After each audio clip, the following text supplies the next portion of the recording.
Hi folks, Matt Easton here, Schola Gladiatoria. So I posted up a video talking about this French infantry officer's sword, the model 1882, and basically saying that I think this is a really nice sword, it handles beautifully, it's got a good stiff blade for thrusting, it's only got limited cutting capacity, but nevertheless you could, if you cut someone across the neck or the face, certainly give a blow with it which would open them up potentially to something else with the point. And of course, just they've got the threat of the edge. You're not going to want to be hit with the edge, even if it's not, it's not a great big wide sabre or falchion. It's not going to lop your arm off, but nevertheless, you're not going to want to be hit in the arm or the head or anywhere else painful with the edge of one of these things.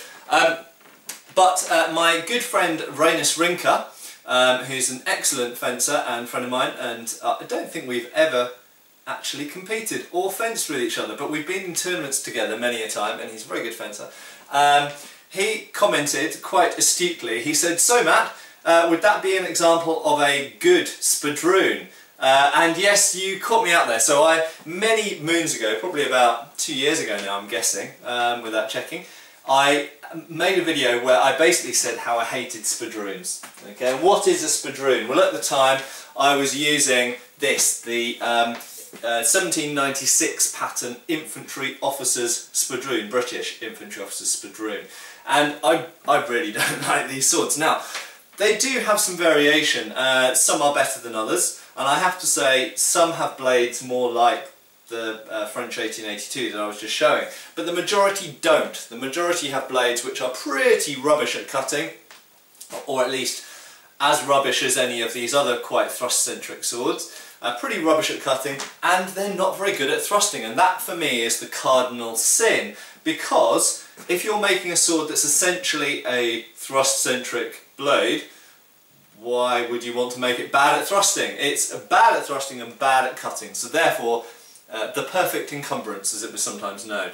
Rubbish. And additionally, as far as the British 1796 officer's spadroon, which has a double shell guard and a very relatively thin brass knuckle bow, it's a pretty rubbish hilt as well. It doesn't offer very good protection to the hand. It's essentially a small sword hilt, militarised, and it's made of brass, so even if the guard takes the blow, it's likely to bend or break the guard as well. Imagine if I'm parrying a blow from a Highland broadsword or a cavalry sabre, or indeed an infantry officer's sabre rather than a spadroon. If I'm parrying a blow and it happens to come down on that knuckle bow, that might be knuckle bow broken, and in fact a lot of these original 1796 infantry officers' spadroons do have bent or broken or otherwise knackered hilts for that reason, because they're very fragile. And quite simply, there's actually nothing keeping those shells in really apart from the material strength of the brass, and very often things fall on them or they fall over and one of those shells gets broken off. Adding to that, some of them even have folding. They have one of the shells that actually folds, it hinges so it's more comfortable to wear, which makes it even weaker.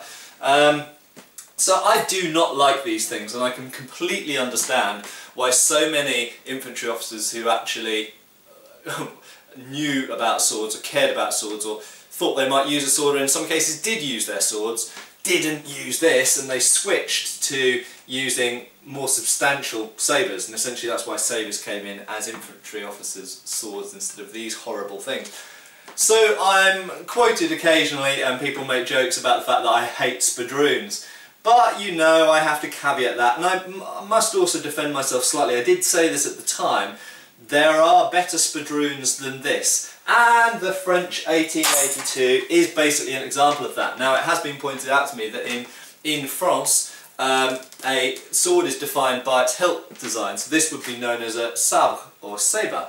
And incidentally, sabre should be spelt S-A-B-R-E, just like the British do, just like the French do, and it's a French word pronounced sabre, which comes from probably the Polish szabla, which comes from various other Hungarian and Central European and Eastern European words that essentially give us in Italian sciabola, which give us the word sabre.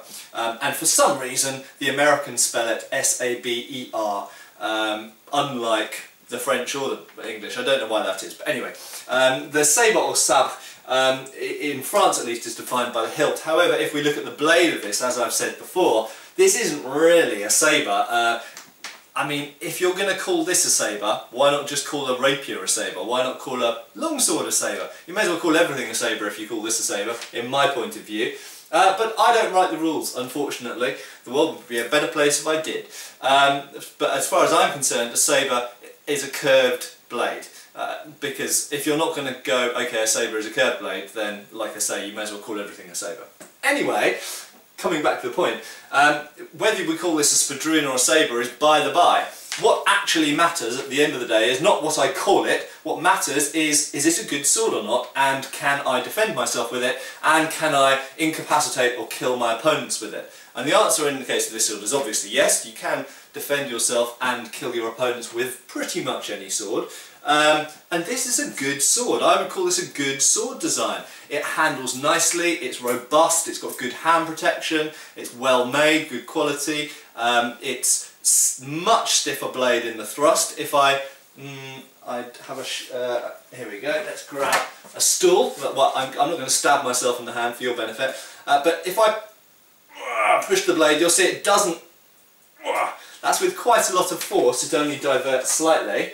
Whereas, try not to break the sword here, with very little force I can massively flex this horrible British spadroon blade.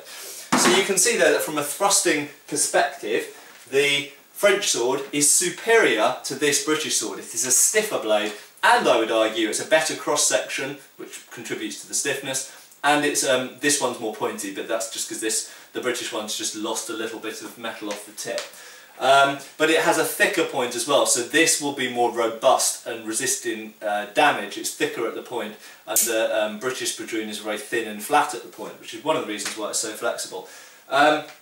So pretty much in every way, this is a superior sword, and I don't think that's at all subjective of me to say. It's got better hand protection, it's a better thrusting blade, it's more nicely balanced, it's better made, it's better quality. It's got a steel guard instead of a brass guard. The grip even feels nicer in the hand. Like, it, just in every way, the French 1882 is a better sword than the British 1796 spadroon. So, Rhaenys, yes, you're quite correct. This is what I would call an excellent example of a spadroon. But then, what's a spadroon? I suppose a spadroon, otherwise known perhaps as a shearing sword according to McBain, is a sword that's essentially a thrusting sword which has some cutting potential. But you could, on that definition, say that a rapier is also a type of spadroon, it's just a long one. So we get into the problem of definitions, and I'm not, as I've mentioned in many previous videos, I'm not a big fan of being that precise about this is a spadroon, this is a shearing sword, this is a backsword, this is a... because fundamentally it's a subjective matter what we decide to call a sword. All that really matters is whether it's a good sword or a bad sword. Yes, this is a good sword, and yes, the 1796 British spadroon is a crap sword. Cheers folks! Thank you for watching. Please subscribe and feel free to follow us on Facebook.